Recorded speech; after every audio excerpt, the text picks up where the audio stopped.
One of the questions which pagans were posing to early Christians was the issue of why Jesus, if we assume he was divine, didn't come earlier than he did to communicate his message. Why appear relatively late on the scene, only 2,000 years from the present time? Why this lengthy wait to warn everyone of a day of judgment, the fires of hell, and the privileges of heaven? What possible valid reason could there be for missing out most of the timeline of humanity and appealing only to the people who've lived in the last 2 millennia? An earlier birth would have made far more sense and would have been a lot more useful to people born in earlier times. So many millions more people could have been, quote, saved, unquote, from hell. And it's a valid question even today, and I've noticed modern Christian apologists essentially use either the same answer or variations on that theme of the answer that Paulus Orosius, the Christian Roman theologian, historian, and priest of the 4th and early 5th century, as well as other Christian theologians, gave 1600 years ago. So let's take a look into how Orosius tries to explain this problem of Jesus' relatively late arrival in human proceedings. We'll start off with a very quick introduction to Paulus Orosius. Orosius was a friend and pupil of St. Augustine, and his books, called Historiarum Adversum Paganos Libri Septem, or Seven Books of History Against the Pagans, were written shortly after the sack of Rome by Alaric and the Goths in 410 AD. They were, like Augustine's City of God, written primarily to counter the pagan argument that the Roman gods had deserted the city, with the population having been largely converted to Christianity, and this change in belief was the underlying reason for its fall to the Goths. This particular work by Orosius is important, being one of the most popular and well-read books of the medieval age. So, firstly, why is this issue important? Well, it's important because it's claimed by Christians that Jesus was divine. Now, if he wasn't divine, it really wouldn't matter where and when Jesus was born, as he obviously wouldn't have had a say in the decision. But it does matter very much if the claim is that he was divine. And if that's the case, he had the privilege of choosing the time and place of his birth himself. And in fact, if he was divine, other issues arise as well, relating to his lack of urgency, if you like, in carrying out his message as fast as possible. You could, for example, ask why Jesus suddenly decided to start preaching at the age of 30 rather than a few years earlier. Why waste 10 or 12 years of his adult life training as a carpenter, of all things, before finally beginning to preach? Again, he could have certainly have saved a few more people from hell by beginning his ministry a little earlier, by showing more urgency. Also, why did he, as a divine being, need to go into the wilderness for 40 days, no less? For an ordinary person, this might be interpreted as a chance and a time to reflect and think things through before starting his mission. But for a divine being, it makes no sense and is a waste of time, as a divine being has no need to contemplate on matters. And in fact, you could even ask why 40 days? Surely a divine being could have done what he was doing in less time. Why didn't 5 or 10 days, or even less, suffice? And so on. But we'll leave these other issues of a divine Jesus not being particularly proactive in his earlier years for future videos. So let's get into it and see how Orosius tries to explain Jesus' reticence in coming earlier than he did. First of all, Orosius only has to explain why Jesus didn't pop up to 5,000 years earlier. And this was because, in contrast to Greek philosophy, Orosius and the Christians of the Roman period believed the earth was just a few thousand years old. And this was based not only on the Old Testament but the New Testament Gospels, which showed a very short genealogy from Jesus to Adam. And that could only mean the earth was very young. Orosius writes that he finished compiling his history 5,618 years after creation. Since his history goes up to 417 AD, we know he must have completed it in 418 AD or shortly after, and that means Orosius, and by extension his mentor and teacher St. Augustine, believed the earth was created in the year 5200 BC, or thereabouts. Quote, I have set forth with the help of Christ and according to your bidding, most blessed Father Augustine, the passions and the punishments of sinful men, the tribulations of the world and the judgments of God from the creation to the present day, a period of 5,618 years, as briefly and as simply as I could, but separating Christian times from the former confusion of unbelief because of the more present grace of Christ. So we'll leave aside the fact that the earth is many billions of years older than either Orosius or his mentor St. Augustine suspected. Let's assume the Christian perspective was right, that the earth was only slightly more than 5,000 years old in his time. That means there was no need for Christians to explain why Jesus hadn't come, say, tens of thousands of years earlier to, quote, save, unquote, early man. But a young earth belief still begs a question as to why Jesus hadn't come, say, a few hundred years earlier. Well, the typical answer many Christians of that time gave was that the peace that the Roman Empire brought throughout the Mediterranean region was and beyond was arranged by Jesus as a precursor to his coming. The Roman Empire essentially provided the roads, the social cohesion, the peaceful environment, and civilization required for his message to be transmitted easily. Therefore, the Roman Empire was all part of God's great plan.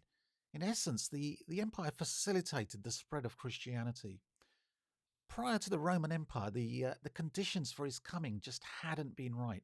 The Roman Empire, therefore, presented a unique opportunity for the civilized propagation of his message. And not surprisingly, Orosius uses this argument as well as he starts his explanation. Quote, "The one and true God, whom the Christian religion preaches, made the world and its creatures when he so willed, setting his creation in order through many separate acts, though in many of these acts his agency was not recognized. He established it for one purpose when he was revealed by one event, and at that time he manifested and proved his power and patience in various ways." Unquote. In other words, he suggests creation needed many acts, a sort of grand plan or scheme, if you like, and that God was exercising patience till it was a right time for his birth, and that time was during Pax Romana. But it's not difficult to critique this argument that the Roman Empire was essential to the success of Jesus. There were other empires before the Romans which had the same advantages that the Romans possessed. The Greeks, as well as the Egyptians, had highly developed civilizations which lasted for just as long, if not longer than the Romans. Greek colonies could be found all over the Mediterranean. In fact, the Romans looked up to Greek civilization and learning and philosophy, aping it as much as they could. The Persians, too, for example, ruled from India to the Middle East. The Chinese were civilized well before the arrival of the Roman Empire. They too, like the Persians, had a good road system, a civilized and ordered form of government, and social harmony. Language and the written text had been perfected much before the arrival of Jesus. Trade too was extensive all around the Mediterranean, and what was called the Silk Road, essentially the trade route to China, had already been used for 200 years before Christ. So while the Roman Empire was very important in the history of Europe, and in fact the history of mankind, the situation for extensive trade, communication, and the propagation of a particular religion or belief was already there. Secondly, it has to be remembered that religions like Buddhism, Zoroastrianism, and Hinduism had thrived and done very well much before the advent of Christianity, with Buddhism, for example, founded 600 years before Christ, spreading from India to Southeast Asia and then as far as China, Korea, and Japan. And this was a far better success rate than Christianity, that had to rely on the infrastructure of the Roman Empire. Even as late as the 15th century, Christianity was largely confined to Europe, despite being started by God himself, if we accept for argument's sake that Jesus was divine. There is no reason why Jesus couldn't have been born earlier and had the same success as Buddhism. Thirdly, it makes Jesus pretty much dependent on events rather than being the master of the situation. He has to wait patiently for hundreds or thousands of years for the right situation to develop, while Millions of people born during this time miss out on his message of salvation. The success of Christianity and Jesus, by extension, becomes dependent on the political and military stability of the Roman Empire. Surely, if Jesus was divine, he could manufacture the right circumstances at any time, as the pagans said. The other question pagans asked was that even if one was to accept Jesus had to wait many thousands of years for the right conditions for his appearance to be perfected, why in this intervening time did he make humanity suffer so much? Orosius writes, in this regard, indeed, I have for some time noticed that people who are narrow-minded and pessimistic resent the fact that great patience is associated with great power. If indeed he had the power, they say, to create the world, to establish peace therein, and to make known to it worship and the knowledge of himself, what need was there of so great a patience, or as they themselves regard it, so pernicious a patience that in the end the sins, disasters, and suffering of mankind finally brought about conditions which could just as well have been produced in the beginning through the might of the God whom you are preaching? So, in essence, the pagan argument was that if suffering, famines, wars, volcanic eruptions, and earthquakes, and so much misery was some sort of plan of God and were necessary before the Roman Empire and other conditions were just right for Jesus to make an appearance, then surely these events and conditions could have been manufactured by God much earlier to speed things up a little. Why wait thousands of years to have the right situation appear while humanity suffers from famines and earthquakes when the right conditions could have been manufactured in a few hundred years or even less?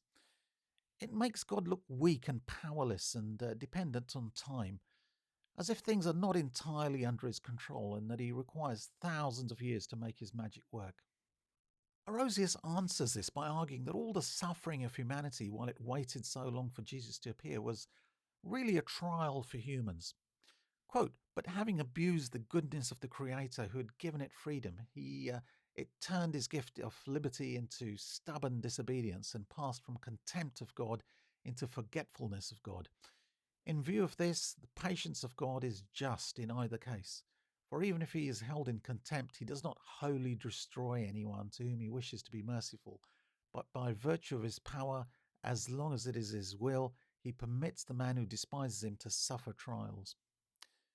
So the reason Orosius gives is that God has patience with man ever since the time of Adam and Eve and their fall.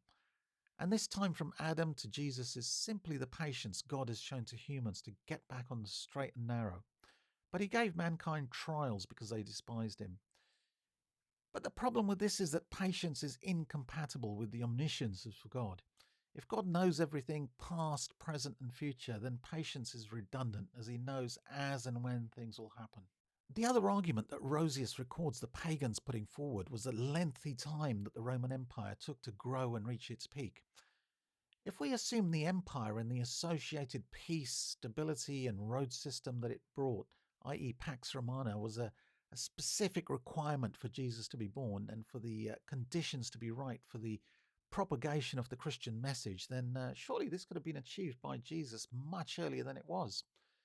After all, Rome had been founded in 753 BC and only reached its peak in the 2nd or 3rd century AD.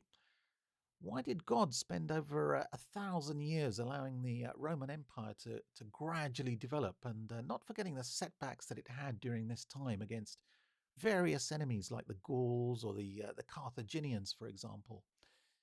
This didn't seem like it was planned at all. Surely if the Roman Empire was a rook, there was no way to have managed it in much shorter time. There was no advantage in stretching the development of the empire to such a length. Orosius tries to answer this long and unnecessary wait for the empire to mature by turning the question on the pagans themselves. The same question, he wrote, could be posed for the pagan religion and specifically the Roman gods. Quote, if they say it was in the power of the God whom you preach to make the Roman Empire so large and exalted, why then did his patience prevent it from reaching that state earlier? I shall answer them in the same vein. If it was in the power of the gods whom you preach to make the Roman Empire so large and exalted, why then did the patience of their gods prevent it from reaching that state earlier? Either the Roman gods couldn't or wouldn't help the Romans to consolidate the empire, he continued. Quote, was it because the gods themselves did not exist, or because Rome herself did not exist? Were the gods not worshipped at that time, or did Rome not yet seem ready for power? If the gods were not yet in existence, their argument fails. But why discuss the delay of the gods when I have not even discovered their nature? If, on the other hand, the gods were in existence, either their power, as my opponents really believe, or their patience was at fault. That is, either they could have acted and failed to do so, or else they wished to act but had not the power to do so. So, in other words, why did the Roman gods wait so long to give Rome its prosperity and greatness, since they were being worshipped and sacrificed to for so many hundreds of years?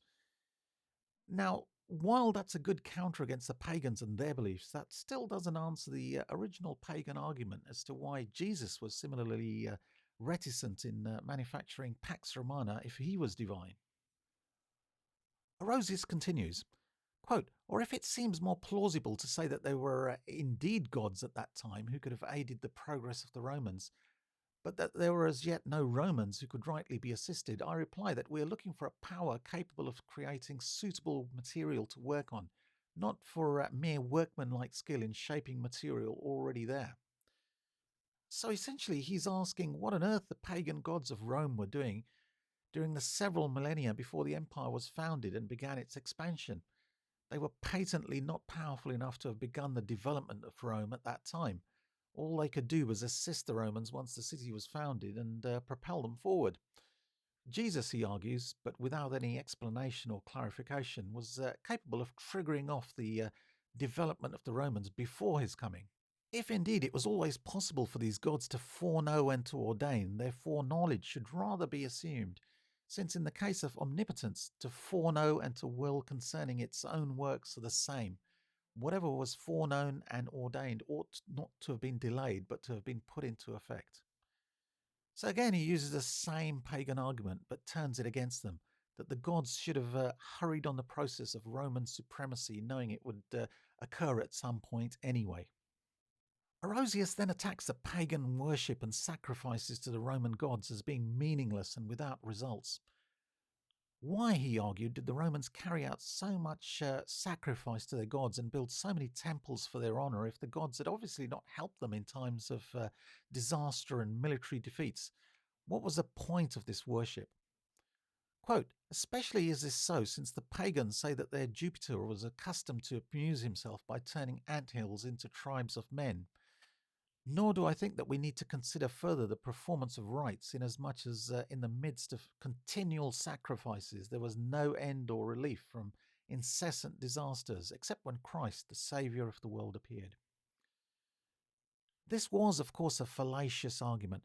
The Roman Empire had begun declining after its adoption of Christianity as its official religion.